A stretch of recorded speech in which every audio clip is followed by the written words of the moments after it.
안녕하세요. 반갑습니다. 오늘 여러분들께 설명드릴 내용은 전기 히터가 왜 고장이 나는지, 그 이유에 대해서 설명을 드리도록 하겠습니다. 어쨌든 이 히터 자체는 소모품이기 때문에요. 수명을 다 하면 교체를 하셔야 됩니다. 그런데 가끔 보면 어떤 분들은 산지 한 달밖에 안 되는데 고장났다. 어떤 분들은 뭐 산지 1년이 되고 2년이 되고 쓰시는 분들도 있고요. 저희도 가끔 보면 막 2, 30년 썼다고 이제 교체하려고 가지고 왔다 이렇게 하시는 분들도 계세요. 자, 그런데 어떤 분은 오래 쓰시고 어떤 분은 얼마 못 쓰고, 자, 이런 거에 대한 정확하게 이유를 꼭 집어서 말씀드릴 수는 없지만, 그래도 고장의 원인으로 지목할 수 있는 것들에 대해서 말씀을 좀 드려볼게요. 자, 첫 번째는 이런 히터들, 얘는 달팽이 히터, 돼지꼬리 히터라고 하잖아요. 이 히터를 만들 때 그냥 뭐 작업자의 부주의로 인해서 잘못 만들었다 이렇게 볼 수 있는 게 가장 첫 번째고요. 자, 그런데 출고 당시 테스트를 합니다. 자, 출고 당시 테스트를 하는데 그 테스트를 뭐 실전처럼 막 하는 것도 아니고, 저희가 하는 테스트는 저항 체크하고요, 절연 체크하고, 그게 답니다. 그러면 저항과 절연을 체크하면 히터가 살았는지 죽었는지를 알 수가 있어요.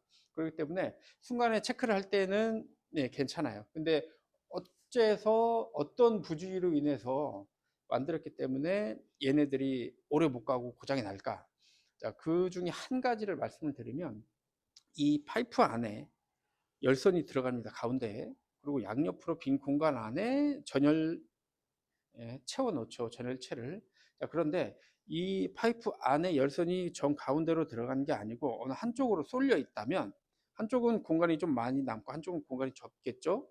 자, 그런데 이런 것들은 순간적으로 전기를 넣었을 때나 테스트를 했을 때에는 문제가 되지 않아요. 절연도 잘 잡혀져 있고 저항도 잘 나오고 전기를 꽂아도 잘 됩니다. 작동도. 하지만 시간이 지나면 넓은 곳과 좁은 곳이 있지만 좁은 곳이 점점점 무리를 입겠죠. 그러면서 이쪽에서 문제가 되는 거예요. 자, 그런 가지가 있습니다. 그래서 이게 최초 제작이 문제가 되었을 때에 이런 경우가 되죠. 밴드 히터라든지 일반 다른 모든 히터들이 그 외부 케이싱된 외부 안쪽에 열선이 들어있기 때문에 그 열선이 최대한 가운데 있고 외부로부터 보호가 되어야 되는데, 그런 부분들이 만들고 나서는 크게 문제가 되진 않지만 쓰고 나면서부터 그런 좀 약간 부족했던 부분들, 그런 부분들이 문제가 되는 겁니다. 그게 이제 첫 번째, 사용자가 아니고 작업자의 실수라고 보실 수가 있겠죠. 자, 두 번째. 두 번째는 여기서부터는 이제 좀 중요한 요인들입니다. 두 번째는 환경적인 요소라고 보시면 돼요. 환경적인 게 어떤 거냐? 물에 담가는 히터, 아니면 바람으로 열풍으로 하는 히터, 아니면 그냥 매달아 놓는 히터, 이렇게 여러 가지 환경에서 히터를 쓰여요. 크게 물, 바람, 공기, 그냥 건식 일반 대기 중에 놓는 거 이렇게 볼 수가 있거든요. 첫 번째로 물에 넣는 거는 일반적인 히터보다 용량이 셉니다. 물에 넣기 때문에 그 물을 끓이거나 데워야 되기 때문에 열이 좀 많이 들어가죠. 그런데 물에 들어가서 물을 끓이면서 사용하는, 액체를 끓이면서 사용하는 히터가 액체가 없거나 물이 없을 경우에는 히터가 망가지게 되죠. 열선이 너무 뜨거워서 터지거나 열선이 끊어지게 됩니다.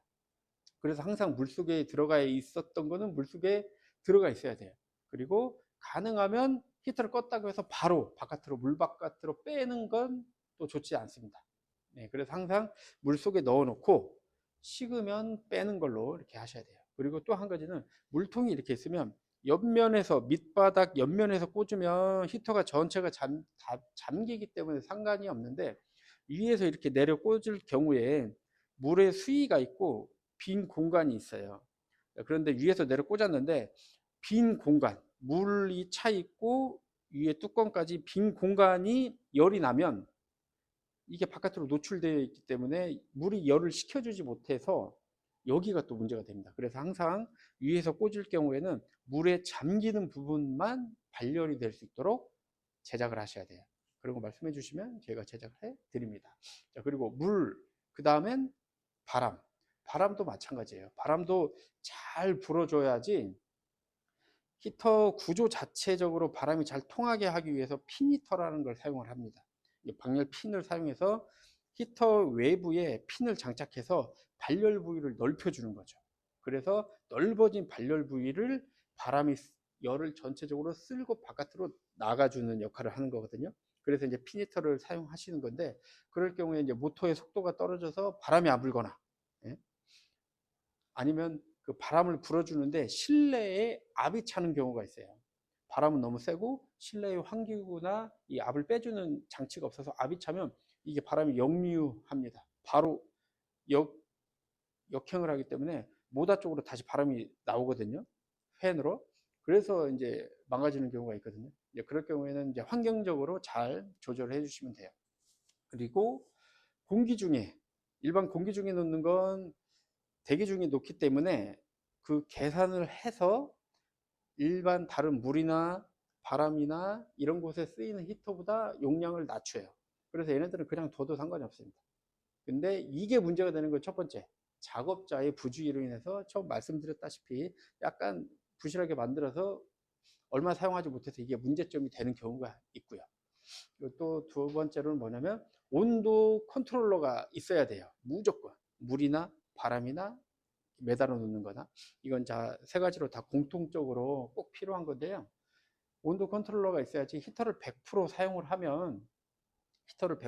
하면 이 히터가 최고치 온도를 내기 때문에, 그렇게 되면 수명이 줄어들겠죠. 이건 이제 이론적인 겁니다. 그렇기 때문에 항상 원하는 온도가 올라가면 히터가 꺼지고 떨어지면 다시 올라가고, 예, 이런 식으로 반복 작업을 해야지만이 히터의 수명도 오래 갑니다. 그래서 항상 온도 컨트롤러 잘 사용해 주시고, 그리고 너무 높지 않게, 그리고 너무 작은 거에 너무 많은 열을 넣지 않고, 예, 너무 많은 용량을 넣어서 히터가, 예, 그 사이즈를 못 견뎌서 이제 과열될 수도 있거든요. 그러니까 그런 부분들을 잘 조절을 하시면요, 히터를 오래 사용하실 수 있습니다. 그래서 항상 뭐 문의 주시면 저희가 언제든지 답변 드리고, 최적의 조건의 히터를 만드실 수 있고 사용하실 수 있도록 저희가 도움을 드리도록 하겠습니다. 감사합니다.